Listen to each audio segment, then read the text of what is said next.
Welcome to I Said What I Said, a sports podcast with opinions not heard anywhere else.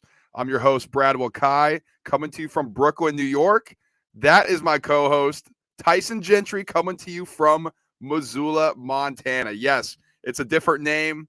We've been in the process of trying to rebrand a little bit for a while. And Tyson, we waited until after the draft to roll it out. That's because we were pulling our hair out just trying to analyze every single angle of the NFL draft. And guess what, Brad? Didn't even matter. It didn't matter at all. Whatever we and anybody else was reading into was just the NFL playing games, and they got us this year. They got us pretty good. Yes, they did. And as Tyson alluded to, today we are covering the NFL draft, doing a little recap, talking some surprises, different things like that, different teams and different angles along those lines. But as Tyson mentioned, normally, and it's not just us, like there were a lot of professional bettors who come out and said, yeah, we got smoked this year on the NFL draft. And a lot of that has to do with what Tyson was saying. The information or the disinformation that was floating around was something that we haven't seen in the NFL draft in a long time. Well, we fell for it. That's the part that makes me mad. Is a lot of it was like after the draft. If you looked at it, it's like okay, I'd see most of those things happening as far as like pre-draft stuff. But we were getting fed. CJ's not going number two. Will Levis is going like he's the favorite to go to the Colts at 4. Anthony Richardson's like not even on the board. All this stuff. Jalen Carter and the Seahawks are in love with each other. Witherspoon and the Lions are in love with each other. Jameer Gibbs going 12. Like if you bet that, congratulations. Good luck. Like that's awesome. Yeah, it was certainly a wild one. And so Tyson and I want to just recap it real quick, give our angles. I know we got a ton to talk about. Basically, these guys are already starting to work out. I mean, Aaron Rodgers in his Jets uniform throwing with Garrett Wilson. So we're gonna have these rookies getting ready to show up to their team's places and start putting the work in. I can't believe it. It's May. We're gonna be June. We're gonna have summer workouts here pretty soon. Like the NFL literally just never stops. No, we're about to get into like my favorite part of the offseason is when rookies show up and they're going against air and then the reports are how good they all look. Like if you remember George Pickens was the wideout one in the NFL before like real camp started last year. All right, let's get into it. I think surprises, and you mentioned it off the top. I mean, the Lions traded out of 6 after Witherspoon was gone. Maybe this was their plan all along. Seemed like they were in love with Witherspoon. Witherspoon was taken a slot above them by the Seattle Seahawks. They traded back to 12 and allowed the Cardinals to go up and get their offensive tackle, who we said they were going to be targeting all along, Paris Johnson. And then they drafted Jameer Gibbs, the running back, the second on the board here at 12, which was extremely interesting. I think that shocked kind of everybody, and it was a surprising draft up until that point. I think when you look at it, though, he's going to be a plug-and-play starter for them. I mean, I know they got David Montgomery from the Bears, but I think Jameer Gibbs, they clearly valued and featured him, especially after trading away DeAndre Swift. So I think they're like, listen, we love this kid. Let's just go out and draft him. Well, and if you were paying attention, like his whole thing is he's the best pass catching running back to enter the draft in some time. Like some people are comparing him to Christian McCaffrey, things like that. So the Lions are supposed to be wanting to use him out of the slot. I think a lot of stuff right now is mouthpieces of teams saying things that may or may not be true. Like the rumor that if the Lions didn't take him at 12, the Jets were going to take him at 15, which makes no sense to me. I don't think that was realistic at all. And then them saying that they would have taken Gibbs at 6 and they were considering him strongly there. To have him over Bijan on your board is one thing, and I guess you can defend that because the skill sets are a little different. But then to just take him at 12 when nobody else in the league seemed to be valuing him at 12, everyone else is like, it's the Vikings Eagles meme all over again. Like everyone's looking around kind of smiling like, oh, sweet, somebody else is going to fall to 14, 15, 16. But then they follow it up, Brad, with an off-ball linebacker in the first round, a guy that basically has to be perfect for this pick to be worthwhile. How many linebackers today, Isaiah Simmons, whoever else, Jordan Brooks, a bunch of guys didn't get fifth-year options picked up, got told to pound sand, like we don't really want to negotiate with you, you're not worth it. That's not a warning sign to somebody trying to take a linebacker like that in the first round. That's crazy. Yeah, I think especially because it was Jack Campbell, who many people did not have a Such a first-round grade lion, on. though. Such a lion. Exactly. And he's probably going to start because their linebacking core is extremely weak. They were not good at stopping the run last year. That's probably one of the reasons why they missed the playoffs. I mean, they just couldn't stop the ground game. that went against him. And Jack Campbell, he's like an old school linebacker, man. He's going to get up there. He's going to fill the hole. So when you look at overall, it's a weird draft. I think when we look at like a team building standpoint, it's not as weird. Like it's just like the players' names and where they were selected. We're like, what the hell? Clearly, they had an idea in their head of what they needed to improve, and these were their guys that they felt could take them to the next level. But I agree. I mean, when you're looking at it at 18 overall, it's Jack Campbell. That's certainly scratches your heads. And another thing too, like you're going to be reading as a fan of the NFL drafts, as a fan of the NFL, all these draft grades that come out, and it's like Tyson and I hate doing this, are winners and losers. Like it's so stupid. It's content. Like people do that, like because people read it. We think it's stupid because let's be honest here, it doesn't quite matter really what anybody gives a grade because in 3 years it could completely change. Like let's say Jahmyr Gibbs and Jack Campbell are freaking the reason why the Lions are in the playoffs and win the division for a couple years. Who cares if they got a D draft grade? Like that's an A draft. So that's why we stay away from that on this program. Well, it's targeted to make people like they're calling you stupid out there listening and reading all the stuff. It's like, oh, people are dumb. They want to be fed winners and losers and not make their own opinions, which is fine. And sometimes like I'm looking at it and I'm like, yeah, man, the Eagles got A's everywhere. This is sick. It never matters because how many times have there been teams that completely whiff in the first round and the second round, but you find whoever in the third, fourth, fifth, and sixth that ended up becoming starters on like a playoff team, then your draft was a success, and we forget about you taking Marcus Smith at 27 or whatever it is. Like it never really matters. The reality is 50% of these guys can't play. So we spend 6 months or whatever, 3 months leading up to the draft telling you how good – it's just every team got a steal in the fourth round. Nobody reached for anybody. But the reality, like 60% of these guys are going to be able to play snaps in the NFL, and 10% of those guys are only going to be able to play snaps because they landed on the Cardinals or they landed on the Falcons or whatever bad team it is in 10 years. And then after that, like 20% of these dudes are going to be plus difference makers. And there's 240 of them. So good luck picking which ones. I think another like major surprise that kind of shocked everybody is not only that the Texans like picked CJ Stroud at 2 when it was said we don't like him, that they went back up and traded for clearly who was their number one guy they wanted all along, and Will Anderson. And I think that what people are saying now is like this was a ridiculous trade with the Cardinals because they gave up their first round pick next year, and if the Texans suck, it's going to the Cardinals. Which I think if you look at it from a quick turnaround point of view like that, like, oh, next year, what if the Texans suck? They lose their first round pick. Yeah, I think sure. But I think the vision here is what the Texans want to do is the owner was like, get me a quarterback this year and CJ Stroud. So they took whoever was number 2 on their board. And then this was the guy that D'Amico Ryans and Nick Caserio wanted, Will Anderson. That was number 1 on their board. That's the guy they wanted besides Bryce Young. So they rolled the dice on it. We're aggressive and said, let's just go get the guy that we're in love with in this draft. And if it turns out that they suck and they have to give their pick away to the Cardinals, you already have CJ Stroud. And like everybody's like, well, if it turns out he sucks and you couldn't get a Drake May or you couldn't get a Caleb Williams, these are the same people like the Texans are crazy if they don't take a quarterback here because you're not guaranteed to get one of the top prospects next year. So I think it's a little facetious talking on both sides of your mouth here. People just like to shit on the Texans, which I think is fair. They clearly had an idea of what they wanted to do, which was get your potential quarterback of the future, franchise guy in Stroud, and then go get somebody that you can build around on that defense with your defensive-minded head coach. Well, 2 things on what you said. The trading or whatever the pick, and you could get Caleb Williams and Drake May. CJ Stroud would have to be like worse than Zach Wilson is or was for them to move off him after taking him at 2 in a year. Like that. It's just unrealistic, and it's not Madden. Like you don't just draft a quarterback top 5 every year until you find one that works. It's not the way the NFL kind of runs itself. And then the other part that I haven't been consuming that much draft content from people, so maybe it is being talked about. But to take Stroud at 2 was actually really smart by the Texans if that was the route that they wanted to go and try to trade up to 3. Because if you take Anderson 2, the trade package costs more to come up and get a quarterback at 3. So for them to kind of have their ducks in a row and know what they wanted to do is like a first time in a long time kind of thing for the Houston Texans.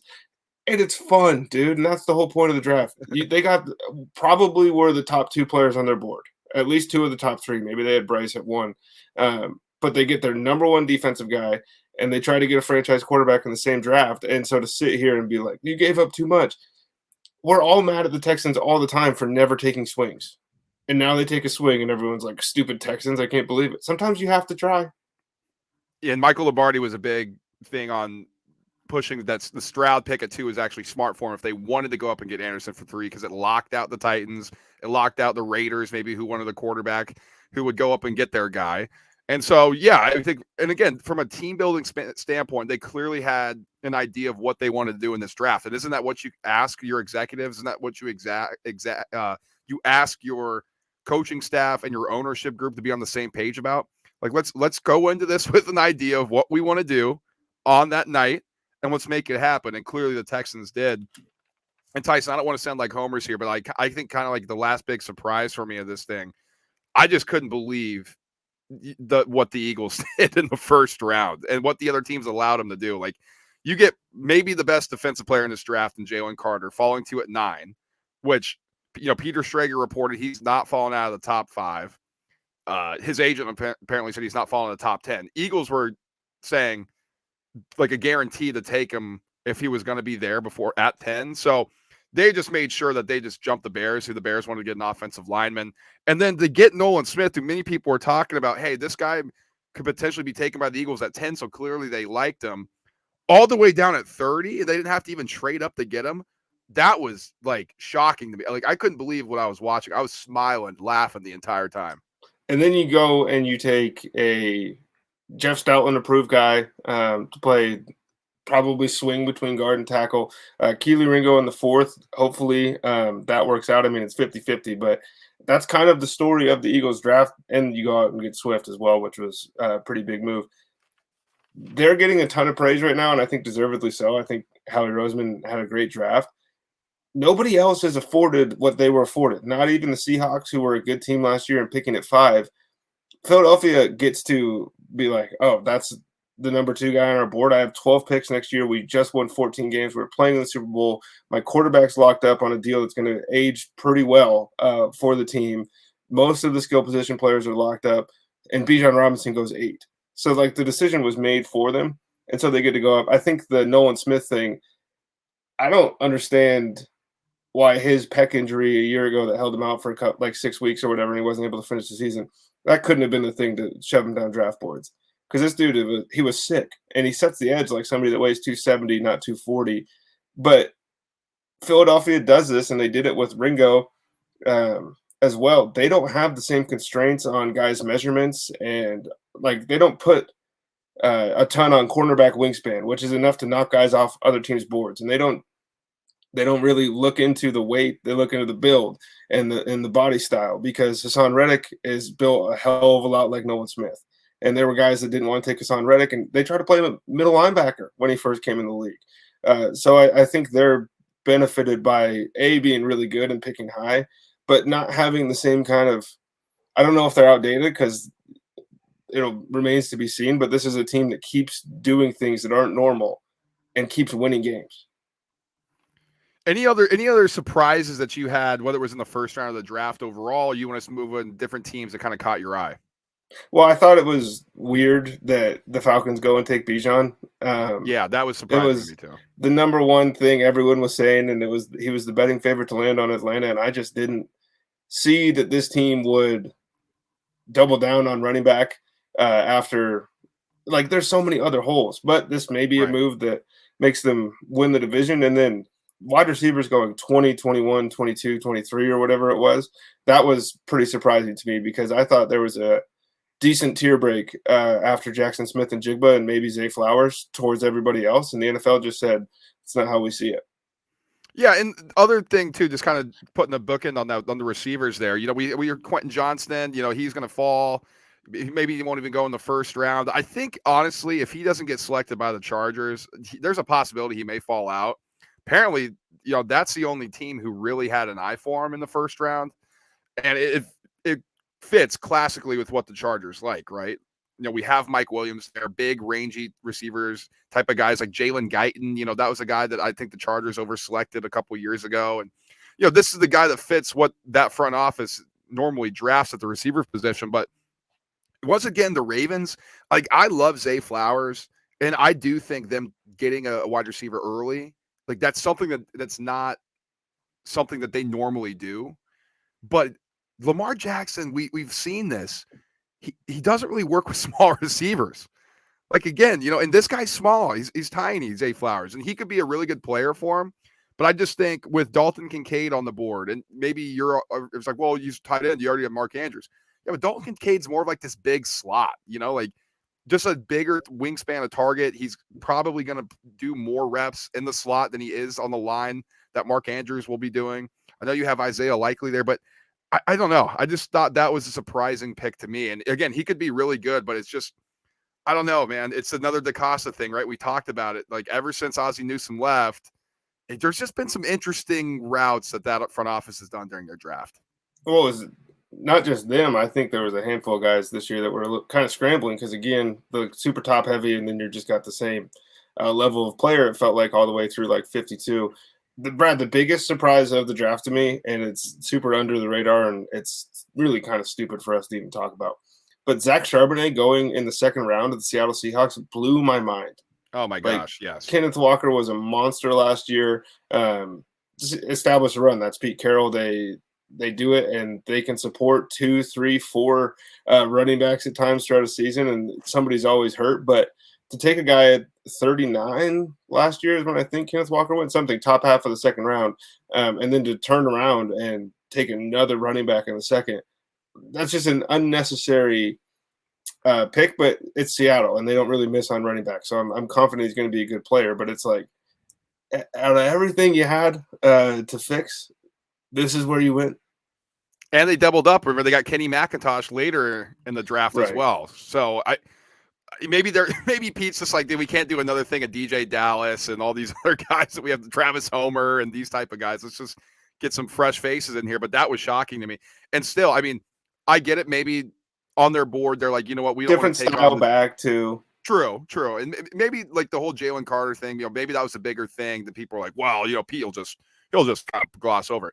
I mean, legitimately, maybe they all came together in the front office for like, we just don't want to take on this headache. Like, we already decided last year that this is not something that we want to bring into our organization anymore. And I think people maybe were just like, that's classic. Look at classic Seattle trying to pull one over on us. And it was like, no, we want the guy who works his ass off, and Devin Witherspoon. And we think, especially with the rookie corner they drafted last year, who was in the defensive, Tyreek Woolen, who was in the defensive rookie of the year conversation. That's not bad, man. I mean, when you're looking at it. So I just think the running back selections as well were surprising to me, especially when you had some offensive line questions, defensive line questions, and things like that. Well, they get it right more often than they get it wrong over in Seattle. So it'll work out. But at the time, it was like, what? Yeah. How? What do you think of the Packers draft? Because I think there was clear ideas about what they want to do to help Jordan Love. And that was something that we talked about, them coming in. I mean, at 13, they go Lucas Van Ness. We thought potentially that's a Jackson Smith-Njigba spot. And then, later in the draft, they draft 2 tight ends, right? Like, they had a clear idea of how they wanted to build up this offense around Jordan Love. They've seen him in practice every day for what feels like 5 years. So they're probably like, he likes tight ends. But what do you think of their draft overall? It was so classic Packers. It was ridiculous. I mean, the fact that we weren't on Lucas Van Ness to Green Bay is just a huge miss by us. I mean, this guy was made to play in Green Bay, and he's not a Watt brother, but it's about the closest you could get in this year's draft class. So I think they're just kind of righting some wrongs that they might have made in years past. But they didn't hate Aaron Rodgers. That's it. Oh, now Aaron's gone. They're going to take a first-round receiver. They're going to do all this stuff. That's just not the organizational philosophy that they have. And so they went defensive lineman, tight end, and kind of filled in the edges elsewhere, spots that they needed help. But, like, how did we not see this coming from Green Bay? It wasn't a bad draft. Don't get us wrong. No, I don't think they did poorly or anything like that. But it was like, God damn it, man. Like, these guys did it again. Yeah, I mean, and that was my takeaway too. It was just like they clearly have And we talked about this before in our betting preview. Like, you got to know like what the DNA of these guys who draft is too. It's not just coaches, but it's what are they comfortable with. And they clearly looked at Van Ness, who was a guy that was rumored to go in the top end of the first round, and his name was kind of pushed under the rug a little bit as we got closer to it because we're like, I don't really see a landing spot for the guy. And clearly, the Packers wanted to bring him in. You know, an Iowa guy, kind of close to the area, so that was interesting to me. And then how about the Steelers? You know, trading up for Broderick Jones. Everybody thought that was a landing spot for Joey Porter Jr., which they were able to get at the top end of the second round. But offensive line was a clear need for this team, especially with the young quarterback and Kenny Pickett. But Broderick Jones, that one surprised me a bit. I'm not going to lie to you. Oh, I think Najee Harris was smiling the entire time because like they need one. They need one. They need 5, really. They need, they need as much offensive line help as they can get. Pittsburgh's a weird one because it never seems like they hit home runs in the first round or really hardly in the draft, but they always just draft steady performers. And then like as a whole, as a collective, they're better. And Tomlin's a heck of a coach. I think top 3 in the league. And I think you're weird if you don't place him at least top 5, but they're going to be good players because that's what Pittsburgh does is they draft good players. And then to be able to get a guy that they were rumored to be in love with anyways, and Joey Porter Jr. at pick 32 that they got for offloading Chase Claypool, that's such a huge win if you just look at it as Claypool for JPJ. And are we in on JPJ or are we still giving that to Pierre Paul? Well, JPP. He's PP. Yeah, yes. I guess now. But it does sound similar, though. You're right. It does sound similar. Maybe he may need to. It's raining here, man. I can't go golf, and I'm losing my mind. I mean, I haven't even gone out this season yet. I've been slacking. What other teams kind of caught your eye? You know, I know it was an interesting draft to start, and then it felt like it fell into place in the later round of the first. I mean, early second, you know, we finally had Will Levis go off the board, Joey Porter Jr. Go off the board 1-2 in the second round, which, you know, everybody was like, kind of were shocked that they weren't first round picks in a way. But I mean, any other teams that you're like, oh, okay, that's either was surprising to you or you really like their draft? Well, I really like what the Bears did. I think Poles did really well to get the guy he wanted and get a free 4th.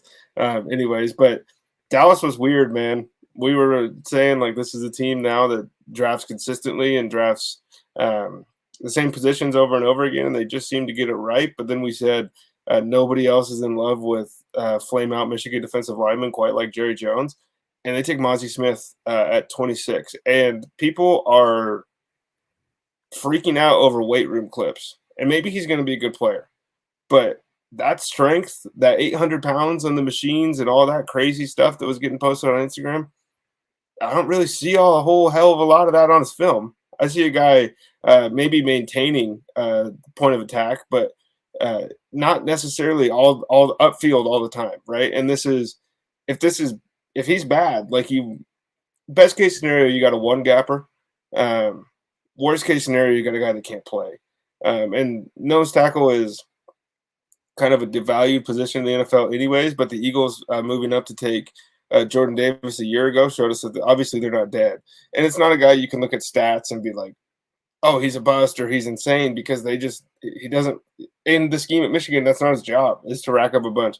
But his job was to at least maintain the line of scrimmage. And there's a whole lot of times that this dude is 2 yards back from the line of scrimmage, and he's supposed to be moving into an edge rush or into a run stopper position. Yeah, and I mean, and then taking Luke Schoonmaker, the tight end, overshown too. Like, there's just a lot of guys that, I mean, Fehoko, like, this could go really bad, man.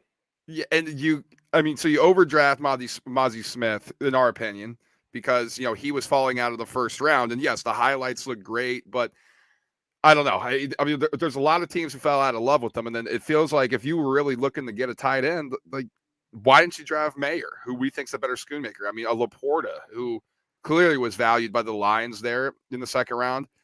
You know, it's just another head scratching move, and of course, it comes out to be two Michigan guys who kind of did a tongue in cheek about, and somebody who was watching us was like, they don't draft Michigan people, and of course, here they go, which was with their 5th pick of a Michigan player in the last 6 years. So I mean, they, like you said, like, Jerry Jones clearly likes these Michigan type of guys, high rated, and it just proved it again in the early part of this draft. Weird one. I mean, the Eagles have Georgia and the Cowboys have Michigan. As Eagles fans, we're okay with that. Yeah, that's perfectly okay with me. I thought the Jags had a good draft. I mean, Anton Harrison, that was a riser just because everybody was saying, he's a pretty athletic dude. His tape was interesting. I think it kind of divided a lot of people, but um, I don't know.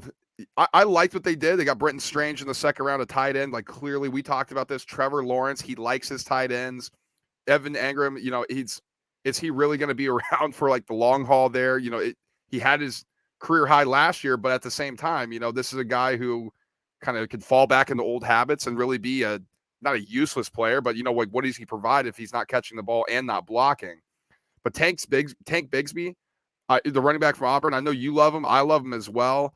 Like it's clear they needed a 1-2 punch because when what's the kid's name from Clemson? Lawrence's teammate. ETN. ETN, because when he was right, that offense was smooth, and then when they took him away, it was a little harder on Lawrence. So I think getting the 1-2 punch there, I like that a lot. And then I actually liked Abdullah from Louisville at the outside linebacker spot. I thought that and him in the 5th round, I thought was a good get for him. Yeah, and Tank Bigsby is such a Doug Peterson pick. It's ridiculous. I mean, it's perfect. But this was the draft. Like, if you're really into fantasy football, you hated this because there's more third round running backs than people know what to do with. But they're all going to spots with an established starter. So the NFL clearly is like, hey man, we're going to committees, and so catch up or don't. But like the days of Ezekiel Elliott owning a backfield are probably over. Guys like that, even the Titans taking a guy in the 3rd round with one ACL was interesting, but he's going to be a good player. Brad, I thought the Colts did insane for all the shit that me and you were talking about. They're sitting at 4 and like they're losing leverage and blah blah blah, and we are so dumb because obviously they wanted Anthony Richardson the whole time. I really believe that. I think that was the guy they wanted, and it's a huge swing if he could bust, and if he busts, that's okay because you're sitting in the AFC. Mahomes isn't going anywhere. Herbert's not going anywhere. Lawrence isn't going anywhere. Take your pick. Like there is almost all the top quarterback talent is in the AFC. You have to have somebody good enough to compete with that. But then past that, like Julius Brents, Josh Downs in the 3rd, Adebore sliding to them in the 4th. He's like the least athletic person that they drafted this year. And that's kind of the Colts' MO is like we're taking guys with 10 RAS scores, relative athletic scores, and then just seeing what works out. And I honestly think that's the way the NFL is going anyways. It's more advantageous to have an edge rusher that is a freak athlete than having one that is just really good or pretty good at what he does. And like the Colts are just like, we're just going to do that all over the field. I want as many 7-foot tight ends as I can get that run 4.6s, and we'll see. One of them is going to hit. And so mitigated risk really well, and then ended up with the guy they wanted all along. I thought they did a good job. Yeah, it's interesting because we talk about landing places for a lot of these guys, and especially quarterbacks, right? Like that's the most important thing for many of them. Like you have to go and land at some place that's going to want to use your talents and use it to your and their advantage. And when we look at what Shane Steichen had done with Justin Herbert, and then what he did, it was clear that this would be a type of guy that Shane Steichen will be looking to mold. If it doesn't work with Shane Steichen, this Anthony Richardson project was never going to work in the NFL. Like, let's be honest here. Like, it wasn't going to work at Tennessee, who clearly do not know how to develop quarterbacks. Any of the other type, I mean, we love we love our guy in Carolina, Frank Reich, but I don't know. Like, I think there's still some question marks about the overall true development that he can do with a quarterback at this point, Tyson. And I think anything from there, like the Raiders, I mean, do we really trust Josh McDaniels with a guy like this? And we just kind of go down the board. And I think if it was ever going to work at one place for him in the NFL, it'd probably be with Steichen and the Colts. And so that's I think you're right. That's something that we kind of got duped into a little bit if we look back on it. But I love the Josh Downs pick in the 3rd round, like a little undersized guy, but somebody who gets open. What the Colts started with last year, guys who just flat out got open. And when you're talking about their draft of them getting more athletic, you're completely right, because I was looking at where they've drafted the previous 3 years on a relative athletic score, And it's not been this draft. Like they clearly had an idea. We need to get more athletic because we are struggling in those regards. So I do tip my hat to Chris Ballard, who we've been critical of. And we just got to see if it works, right? Like at the end of the day, one good draft on paper, it looks good. But let's be honest, if Richardson can't play and the team continues to fall off, it's going to be a struggle for him there. Yeah, and if he can't play, I mean, it's getting close to nail in the coffin time, which like is what it is. But I mean, this is a swing you have to take. Brad, what do you think of the Commanders draft? Because I thought that was confusing as shit. Yeah, I think when you look at it from, I mean, it might look at it work. from like a bird's eye view. I think you're right. I mean, you go Emmanuel Forbes at 16, ball hawk, right? I mean, this is a guy that's like finds the end zone on defense, and he does a lot of stuff really well. He's tiny. Like, I don't know how that's going to work. You double up on defensive back. And by the way, shout out to Illinois, because I think if you watch college football, you were like, this might be the best secondary in the country. And then the NFL agreed with you, with Witherspoon obviously going 5, and then Sidney Brown and Martin going in like second round, third round area. Like, that was really good. And then offensive lineman 2 times in a row, edge rusher, running back, edge rusher. Difference maker where? That's the question, I think, and that's where you're looking at. I think they think it's Emmanuel Forbes as like their overall difference maker of this class. Let's be honest. What have we said about this Commanders roster for the past 3 years?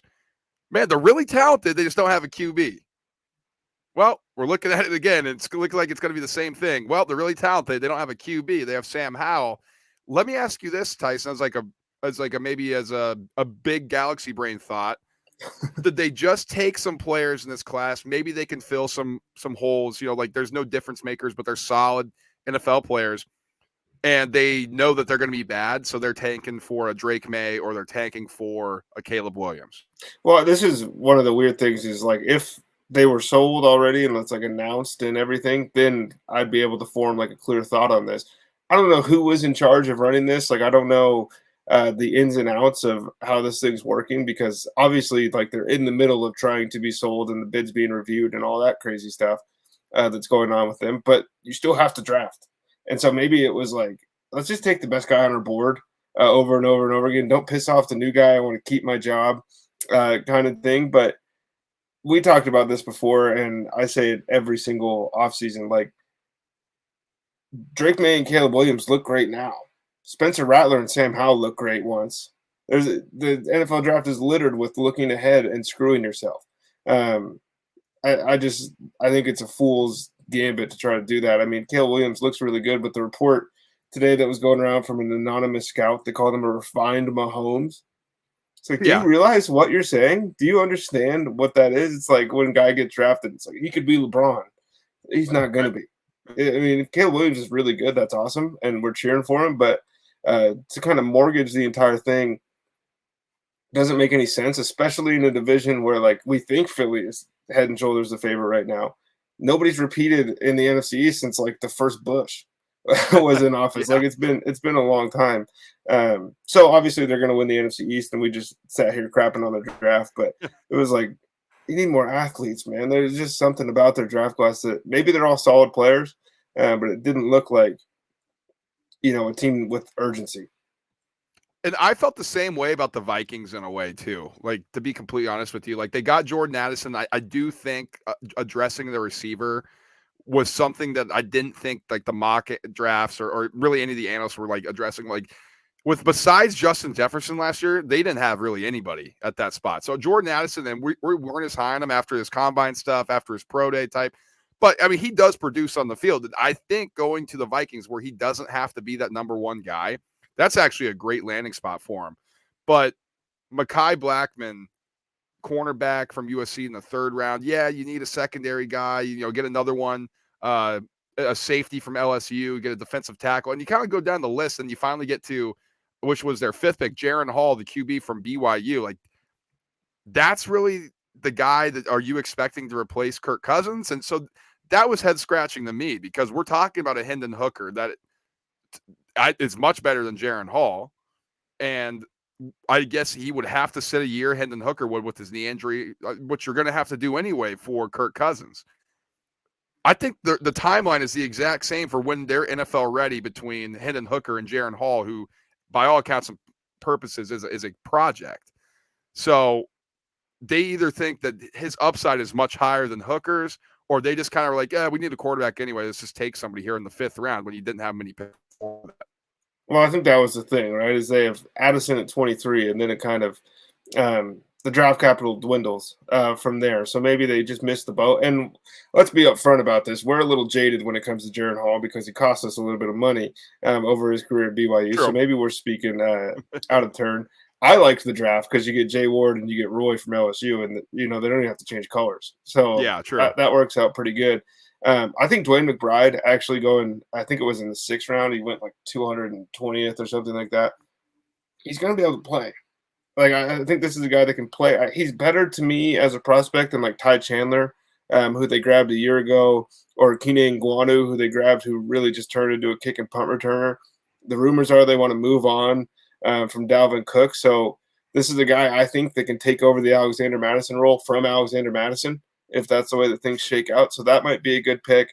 And Jordan Addison was a good pick, but just taking 2 defensive backs 30 picks apart from each other either speaks to how they built their board or the fact that they were looking at their team and like, hey, I don't know how we won this many games last year. We couldn't actually stop anybody from throwing. We have to do something.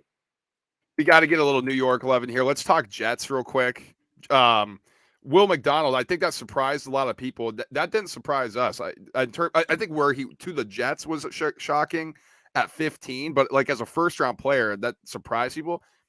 Not us. Like we had been hearing that he was going to be selected in the 1st round, and when you consider that the Jets, I was like, yeah, but you got to think this is Robert Saleh. Like that's his DNA coming from San Francisco. We always loaded up on defensive prospects, so I like that pick. Joe Tippmann, and then Carter Warren going center, offensive tackle. The next 2 selections for him, 2nd and 4th round. I like that, and then the rest. I mean, you get Zach Kuntz in the 7th round, who. That's just a freak tight end athlete. I like that pick. And then other than that, I mean, Zaire Barnes, outside linebacker, okay. Bernard Converse, who you're familiar with from LSU, a corner, okay. I mean, you're looking in the 6th, 5th round. You're just looking for guys, maybe special team at that point. But what'd you think of the Jets draft overall? Well, one of the picks for sure, Carter Warren, that's like classic Joe Douglas. Taking a guy who was hurt, and if he played all year, was probably a day 2 guy. And he's hurt, and so he gets moved down board. So you just take a swing. Sitting there at, what was he, 120, 125, something like that in the draft. So not that much risk associated with that pick. I think Tippmann's going to be able to play like pretty much right away. Whenever you need him, I think that guy's ready. I think Will McDonald's going to be good. But they were all over running back from like a lot of different sources. Like they wanted – I don't believe that they wanted Jahmyr Gibbs at 15, but that was a report. Apparently interested in Charbonnet, apparently interested in Bigsby, apparently interested in A-Chain. And they end up with Israel Abanikanda, who I love, dude. I think this guy is a monster. And to be honest, Breece Hall was like MVP of the NFL last year. When he played, the Jets were good. When he didn't play, the Jets were really bad. So this was actually a position that they needed, I think, a running back too. Ty Johnson, sorry. He's off the team. He couldn't really play. Michael Carter, I don't really like. He's a 4th round running back. They're replaceable in the NFL all the time. I think his juice is dwindled quite a bit from his rookie season. And then, like, they need somebody else in the building. I think Israel Abanikanda brings just a ridiculous amount of juice, which is something that, honestly, this offense needs. They don't need a facelift, but they need athletes. Like, you have to have a guy you can flare out when he comes into the game, not just like, hey, it's A.J. Dillon time, because look at how that worked for Green Bay. And A.J. Dillon worked into being a pretty good ball catcher as a running back. But his rookie year, it was like, oh, this dude's in the game, they're running it. Yeah, no, absolutely. I think when you put it that way, like there were some surprises why they were linked. You're like, well, Breece Hall's coming back and this and that. But yeah, like what if he gets hurt again, or what if he's not right again? Dude, they were like 6-3 or something when he was playing, and they finished with like 7 or 8 wins. Yeah, he was like the focal point of that offense. All right, before we get to Will Levis, because I do want to close on that at some point, but is there anybody else that really caught your eye you think people want to hear us discuss? I can't think of anything off the top of my head. I mean, there was just a lot of picks that none of us know anything about. Like, I still think Jackson Smith and Jigba's best possible landing spot was the Seahawks, and now that's like, oh, he's never going to play. Or Kalijah Cansey and Cody Mock to the Buccaneers. I thought that was interesting, just because those don't look like tanking selections to me. Those look like, hey, we need players, man. And Cansey's either out of the league or a superstar. Like that's the risk you take. And I love the draft, because we sit here for months like, this guy sucks, this guy's good, and then we'll know 4 weeks into the season, right or wrong. So let's get into Will Levis then. It was like obviously hard to watch, I think, for anybody with a heart. You know, like anybody else, like all the people like dunking on him and like making fun of him on Twitter, like whatever. Like there's going to be trolls, there's going to be people who do that. But you're just kind of sitting and you feel so bad. Like you're hearing he's like a lock top 4 pick. And he's hearing he's a lock top 4 pick. Yeah. That's the other part. Of course. And he doesn't even go, like you can see on his face. He's like, when teams are passing over him, he's like, I've had conversations with this team, this team, this team. Yeah. Oh, we're interested. And it's just not even in the top 31 of these picks. Like that was shocking to me. He goes to the Tennessee Titans, who I was told broke this on this program, that the Tennessee Titans are in love with Will Levis and they will draft him if they have the opportunity. I thought it was going to be in the first round, and it wasn't, but he finds his way to Tennessee, who did eventually trade up in the second round to take him. I think this is a guy in Tennessee who they're going to try to find a way to do similar things in Ryan Tannehill. So I actually think this is a good landing spot for him. And I was saying this all along, over the weekend with my buddies when I was hanging out with them talking about it. I'm like, this is his origin story of like the villain origin story. I'm like, oh, Will Levis has got his Aaron Rodgers villain origin story right now. I don't know if he's good enough to warrant a villain origin story, but I sure hope he is. Him sliding was surprising. It's not like shocking, because if any of them were going to slide, it was probably going to be him. Which, now in hindsight, it's like, of course, the NFL didn't value this guy. The toe injury thing is bullshit. I don't believe any of that. Like, oh, you took him off your board because he had a toe injury that forced him to miss 2 weeks. I just think there's a lot of lip service when it comes to why you didn't draft the guy, and teams can't just come out and be like, oh, we think he stinks. So they have to tell people other stuff. But taking Will Levis, I think, is a fine pick for the Tennessee Titans. I think they're one of the teams that could use somebody in the building to at least push Ryan Tannehill. But not taking a pass catcher until Colton Dowell from Tennessee Martin, pretty crazy, because we didn't really get to see what Treylon Burks could do. It was on and off last year as far as injuries, and then he looked good some weeks, and some weeks he didn't. Chico Conquo looks like he might be a really good tight end, but again, it's really hard for those guys to just kind of pop up and be good right away. And then taking a running back in the 3rd round, like it didn't feel like this was hey, we have Will Levis, let's go load up. Let's go get Josh Downs, who's on the board when we're picking. Let's go get Rashee Rice or whoever it is. This was like, oh, Will Levis fell to us. Let's go grab him in case this guy's good. We like him, whatever. But we don't have to help him out, they gave up on Malik Willis, which is fine, because I think that dude is cooked. I don't think he's like a starting quarterback in the NFL. Part of his problem was nobody's open. So now you go get a rookie quarterback who everyone is already so eager to hate. Everyone wants to hate Will Levis. And he's going to a spot where it's going to be really hard to manufacture easy completions. He needs to be able to manufacture easy completions, man. That's like part of his thing. Like, he has to get into a groove in order to see the 70-yard arm and show that thing off. It's going to be tough, man. Like, you're just running Treylon Burks screens over and over again to get him into a rhythm, because that's not going to work. I got to shout out my source, because we were texting, and I'm not going to lie to you. I was a little nervous. He was a little nervous, because this thing felt like it was coming off the rails for the information we got when Titans pass on him, Raiders pass on him, the Bucks pass on him. When it was like, okay, well, if anybody's going to draft him, it's the Bucks based on our information. But I will say he was super right. Everybody was trying to tell me, no, the Colts are in love with Levis. I'm like, that's not what my source is telling me. So shout out to him. He eventually lands at the spot that he felt he was going to go all along, which is Tennessee Titans. So, hey, take that, huh? Take that. I said what I said, dropping news. Exactly. And hate on us if you want, but we're betting landing spots. So it worked out no matter what. Hey, that's what it is. Okay, Tyson, Any final thoughts you want to give here on the NFL draft recap before we get out of here? Next year, I'm not falling for anything. We're hitting home run again. I mean, it was like a single down the line. Like we might have beat out an infield single this year. We're trying to hit at least doubles, man. I mean, it wasn't a great performance for the kids.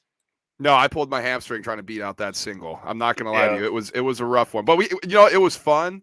And honestly, Tyson, ultimate galaxy brain, I'm glad people kind of, had to take a bath on this draft because maybe it'll force the books to like be ballsy and open these things up earlier. Give us good stuff again. Like, yeah, come on. Like, oh, we finally won one. Open it up.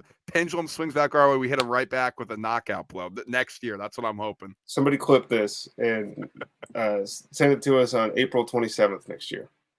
Yeah, exactly. All right, like, subscribe, and share the show. We appreciate you guys watching. This has been I Said What I Said.